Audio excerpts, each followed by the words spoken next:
मेरा नाम काविता है और मैं अभी 22 साल की हूँ। मैं गांव की रहने वाली हूँ, लेकिन अब शहर में रहती हूँ काम करने के लिए। मेरी आंखें जैसे रात की गहराई और मेरे बाल काली काली हैं जो कमर तक लहराते हैं। मेरी कमर पतली है, लेकिन जब मैं काम करती हूँ तो वो थोड़ी हलती डलती है, जो कभी कभी लोगों की निगाहें अपनी तरफ खींच डलती है, जो कभी कभी लोगों की निगाहें अपनी तरफ खींच लेती है। मेरी जल्द गोरी नहीं है, लेकिन इतनी चिकनी है जैसे दूध की मलाई। मैं ज्यादा मेकअप नहीं करती, सिर्फ थोड़ा सा काजल और लिपस्टिक लगाती हूँ, जो मेरे होंठों को और भी चमकदार बना देता है। मैं एक सादा लड़की हूँ, लेकिन जब मैं हंसती हूँ तो मेरी हंसी में एक खास मिठास होती है जो लोगों को अपनी तरफ रोक लेती है। अब मैं आपको अपनी एक कहानी सुनाती हूँ जो मेरे साथ पेश आई। ये बात इस वक्त की है जब मैं गांव से शहर आई थी। घर में पैसों की बहुत तंगी थी। घर में पैसों की बहुत तंगी थी।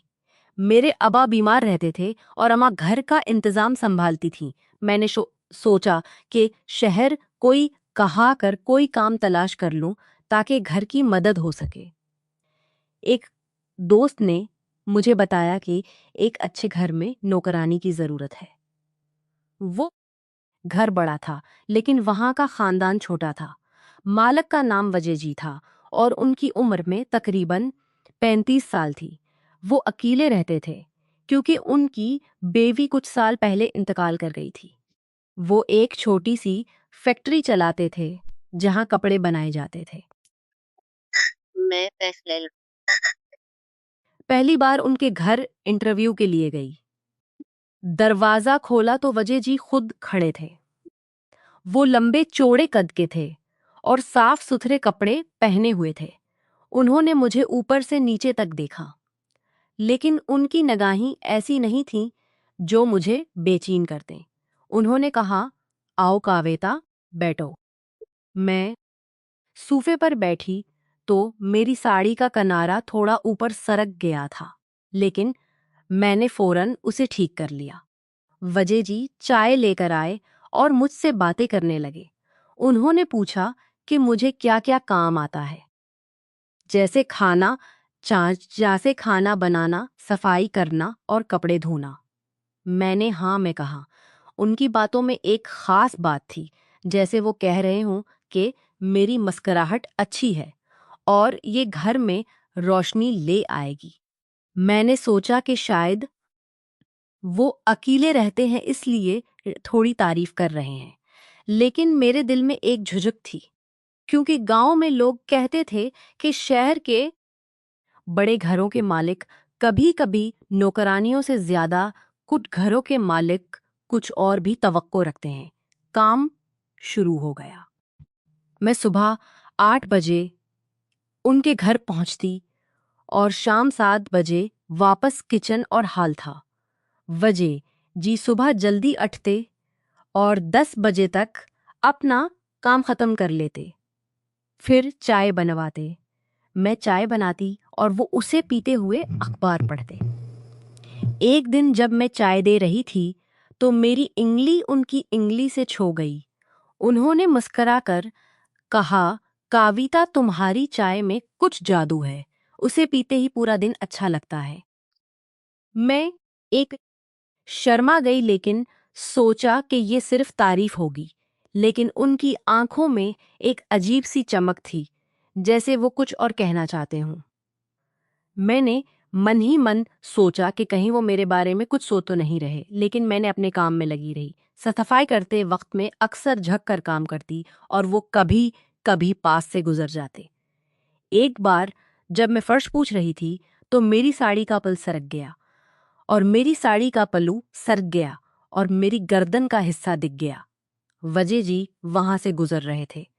वो रख गए और बोले, काविता, सावधान रहो, गर्म मत जाना। लेकिन उनकी आवाज में एक गरम जोशी थी, जैसे वो मुझे बता रहे हों कि वो मुझे संभाल लेंगे। मैंने फौरन पलो ठीक किया और काम जारी रखा। दिन बहते चले गए।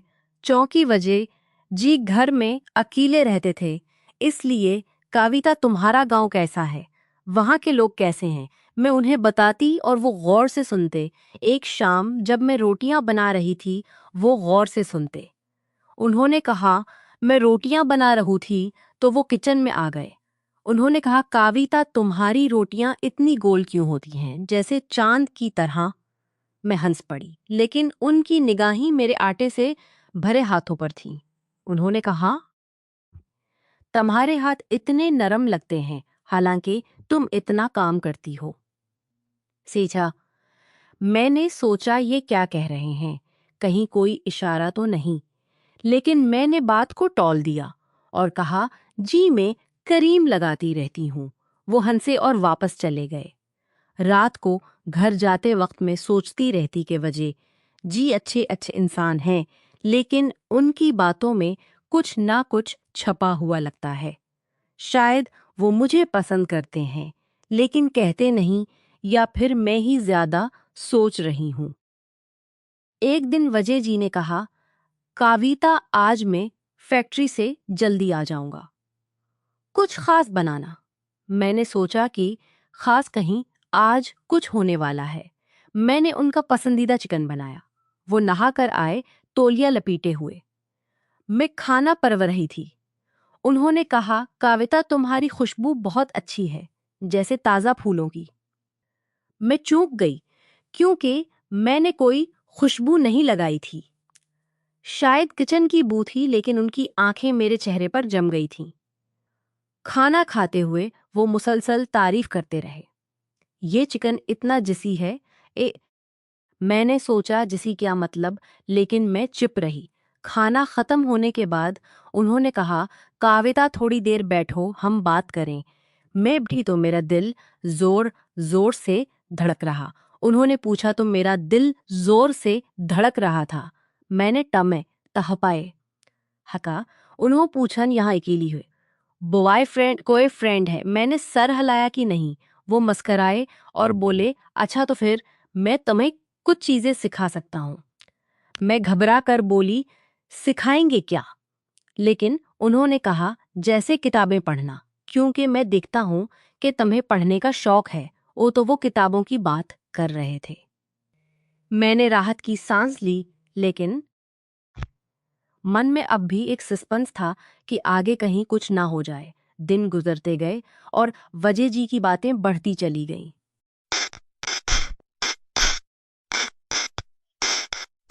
एक बार मैं बर्तन धो रही थी और पानी की धार मेरे हाथों पर गिर रही थी। वो आ गए और बोले, कविता पानी से खेल रही हो, लगता है तुम्हें गीला होना पसंद है। ये क्या मतलब है? वो हंस पड़े और बोले, मतलब बारिश में नहाना। वो मौसम की बात कर रहे थे, लेकिन उनकी मुस्कुराहट में एक शरारत थी। मैंने सोचा कि शायद वो जानबूझकर ऐसा कर रहे हैं। मैं काम करती रही, लेकिन अब मैं भी उनके साथ थोड़ा बहुत खेलने लगी। एक दिन मैंने कहा, जी आपकी शर्ट बहुत टाइट है, बदल लीजिए। वो बोले, क्यों, तुम्हें पसंद नहीं आई? मैं हंसी और बोली, नहीं, बस ऐसे ही कह रही थी। फिर एक शाम वजह जी ने कहा, कविता आज घर में कुछ काम है, तुम थोड़ी देर रख जाओ। मैं रकी रही। उन्होंने कहा, मैं तुम्हें मसाज करना सिखाता हूँ, क्योंकि तुम्हारा काम ज्यादा है, तुम अक्सर थक जाती होगी। मेरे मन में फौरन ख्यालात आए, लेकिन उन्होंने फौरन कहा, मैंने एक किताब में पढ़ा है। हम हाल में बैठ गए। वो मेरे पाँव के करीब बैठे, लेकिन उन्होंने मुझे छुआ नहीं, सिर्फ बताते रहे कि कैसे करना है। लेकिन उनकी सांसें तेज थीं और मेरी भी। इची। मैं सोचती रही कि अब क्या होने वाला है, लेकिन कुछ भी नहीं हुआ। वो उठ खड़े हुए और बोले, अब तुम खुद पर ट्राई करो। मैं घर गई, लेकिन सारी रात सोचती रही कि वजह जी आखिर चाहते क्या हैं। शायद वो मुझे टेस्ट कर रहे हैं। धीरे धीरे हमारी बातें गहरी होने लगीं। वजह जी अपनी बीवी के बारे में बताने लगे कि वो बहुत अच्छी थी लेकिन चली गईं। अब घर बहुत सना सना लगता है। मैंने कहा, जी वक्त के साथ सब ठीक हो। वो बोले, तुम्हारी मौजूद घर शेयर करें जाएगा। वो बोले, तुम्हारी मौजूदगी से घर भरा भरा लगता है, जैसे कोई साथी मिल गया हो। मेरे दिल में फिर से सवाल उठा, लेकिन मैंने कहा, जी मैं तो सिर्फ नौकरानी हूँ। वो हंसे और बोले, नहीं तुम तो दोस्त सफाई कर रही थी कि अलमारी खोली तो उनकी बीवी की कुछ पुरानी तस्वीर मिले। मैं उन्हें देख रही थी कि वजह तस्वीर मिले। मैं उन्हें देख रही थी कि वजह जी आ गए। उन्होंने कहा, कावेता ये मेरी पत्नी थी, वो भी तुम्हारी तरह मुस्कुराती थी। मैंने कहा, वो बहुत खूबसूरत थी। वो मेरे करीब आए और मेरे कंधे पर हाथ रखा, लेकिन फौरन हटा लिया और सूरी कह दिया। लेकिन वो छोटा सा स्पर्श बहुत गर्म था। मैं शर्मा गई, लेकिन कुछ ना कहा। अब बातें और भी बढ़ गईं। एक दिन वजह जी ने मुझे एक किताब दी और कहा, पढ़ो ये अच्छी है। किताब रोमानवी थी, लेकिन मैंने पढ़ ली। एक शाम जब मैं वापस जा रही थी तो मैंने कहा, जी किताब अच्छी थी, लेकिन आखिर में एक ट्विस्ट था। वो बोले, जिंदगी भी ऐसी ही है, ट्विस्ट से भरी पड़ी है। उनकी निगाहें मेरी आंखों में थीं। मैंने सोचा कि कहीं वो मुझे परपु तो नहीं करने वाले, लेकिन उन्होंने ऐसा नहीं किया। इस के बजाय बोले, कावेता तुम्हारी आंखें वो बहुत कुछ बोलती हैं।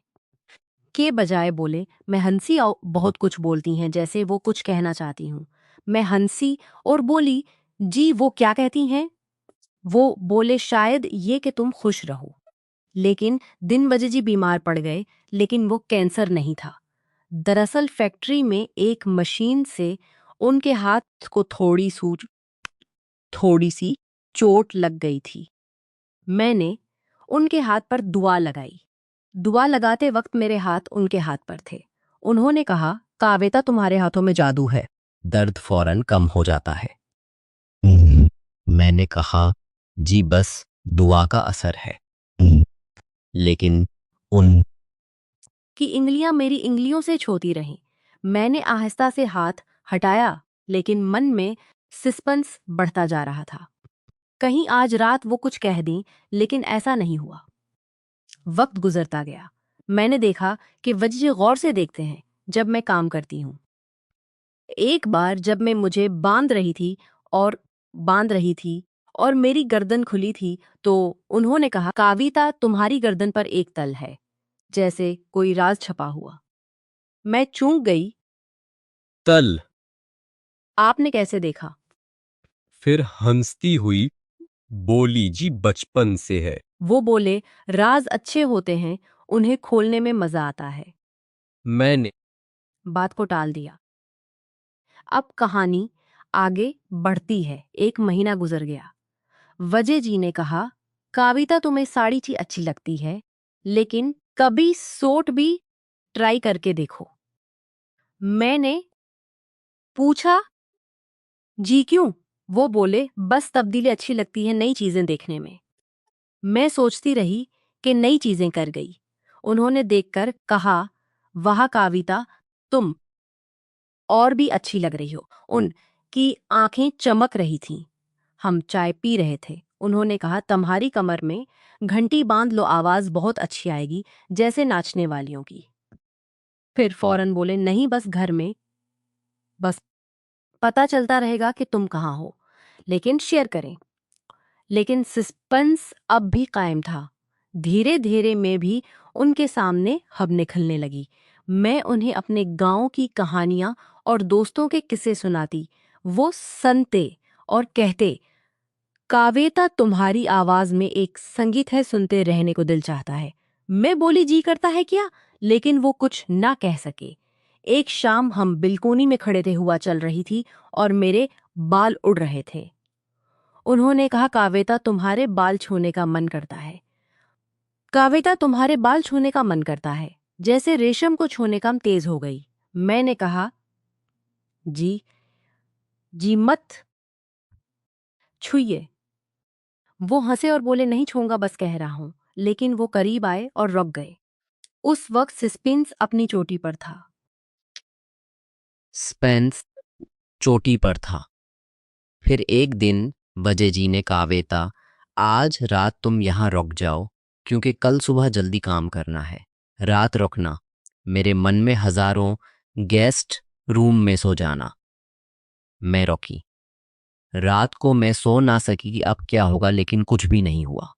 सुबह उन्होंने पूछा, अच्छी नींद आई? मैंने हाँ कहा, लेकिन उनकी मुस्कुराहट में कुछ और ही था। अब कहानी और भी गहरी हो गई। वजह जी ने मुझे कुछ पैसे दिए और कहा, कावेता नए कपड़े खरीद लो। मैंने खरीदे, और जब मैंने वो कपड़े पहने तो उन्होंने कहा, फिटिंग बहुत अच्छी है, बॉडी पर बिल्कुल सूट कर रहे हैं। मैं हंसी। फिर बातें होती रहीं। वो अपनी जिंदगी के राज बताने लगे। मैं अकेला हूं, लेकिन तुमसे बात करके लगता है जैसे कोई साथ है। मैंने कहा, जी मैं हूं ना। वो बोले, हाँ, लेकिन कितने दिनों के लिए? कितने दिन? एक दिन मैं किचन में थी कि कुछ गिर गया। मैं झक कर उठाने लगी तो वो आ गए। कावेता, मैं उठा लेता हूं। लेकिन उनकी निगाहें मेरी पेट पर थीं। मैंने कहा, नहीं, मैं खुद। लेकिन वो मदद करने लगे और हमारे हाथ फिर छू गए। उन्होंने कहा, तुम्हारी सकन बहुत सॉफ्ट है। मैं शर्मा कर रह गई। महीने गुजरते गए। वजह जी की बातें अब ज्यादा इंटीमेट लगने लगीं। एक दिन उन्होंने कहा, काविता, तुम्हारा फिगर बहुत अच्छा है, एक्सरसाइज करती हो? मैंने कहा, जी काम करते करते हो जाता है। मैंने कहा, जी काम करते करते हो जाता है। वो बोले, हाँ, लेकिन मैं तुम्हें जम में ज्वाइन करवा दूं। मैंने इनकार कर दिया। सस्पेंस अब भी बना हुआ था कि कब कुछ होगा। फिर एक दिन वजह जी ने संजीदगी से कहा, काविता, मैं तुमसे कुछ कहना चाहता हूं। मेरे दिल की धड़कन रखसी गई। अब क्या कहेंगे? वो बोले, तुम मेरी तरह हो, लेकिन मैं इंतजार करती रही। फिर उन्होंने कहा, मैं चाहता हूं कि तुम मेरी बहन जैसी बन जाओ। मैं चुनुक कर बोली, बहन? वो बोले, हाँ, मेरी कोई बहन नहीं है, लेकिन चुनुक कर बोली, बहन। लेकिन तुम्हें देखकर लगता है कि मैं तुम्हारी शादी एक अच्छे लड़के से करवा दूं। ओह, तो ये बात थी, लेकिन कहानी यहीं खत्म नहीं हुई। उन्होंने बताया, मैंने तुम्हें टेस्ट किया था। मैं देखना चाहता था कि तुम कितनी ईमानदार हो। तुम कभी भी गलत रास्ते पर नहीं गई। मैं हंसी, लेकिन मेरे दिल में राहत थी, लेकिन साथ ही थोड़ा सा दुख भी, क्योंकि मैं भी आहिस्ता आहिस्ता उन्हें पसंद करने लगी थी। लेकिन उन्होंने फौरन कहा, नहीं, मैं तुम्हें बेटी जैसी समझता हूं। मेरी बीवी की याद में मैंने सोचा था कि कोई साथी होना चाहिए, लेकिन तुमने मुझे दिखाया कि सच्ची दोस्ती क्या होती है। उसके बाद वजह जी ने मेरी बहुत मदद की। उन्होंने मेरे गांव में पैसे भेजे ताकि अबा का इलाज हो सके, और फिर उन्होंने ही एक अच्छा सा लड़का ढूंढा जो मेरे जैसा गांव का था। हमारी शादी हो गई और वजह जी इस दिन भाई की तरह मेरे साथ खड़े रहे। आज मैं बिल्कुल खुश हूं, और वजह जी भी खुश हैं। कभी कभी हम मुलाकात करते हैं। वो मुस्करा कर कहते हैं, कावेता, तुमने मेरी जिंदगी बदल दी है। ये थी मेरी कहानी। शुरू में लगता था कि ये कहानी कुछ और ही तरफ जाएगी। लोग सोचते रहे कि कुछ होगा, लेकिन वजह जी ने मुझे इज्जत दी और एक सच्ची दोस्ती अता की। उनकी ईमानदारी और मेरी ईमानदारी ने सब कुछ बदल दिया। आज भी जब मैं उनसे मिलती हूं तो दिल से दुआ करती दिया। आज भी जब मैं कि अल्लाह उन्हें हमेशा खुश रखे, क्योंकि उन्होंने मुझे एक बेहतर जिंदगी दी और मुझे सिखाया कि सब्र और सच्चाई का नतीजा हमेशा अच्छा निकलता है।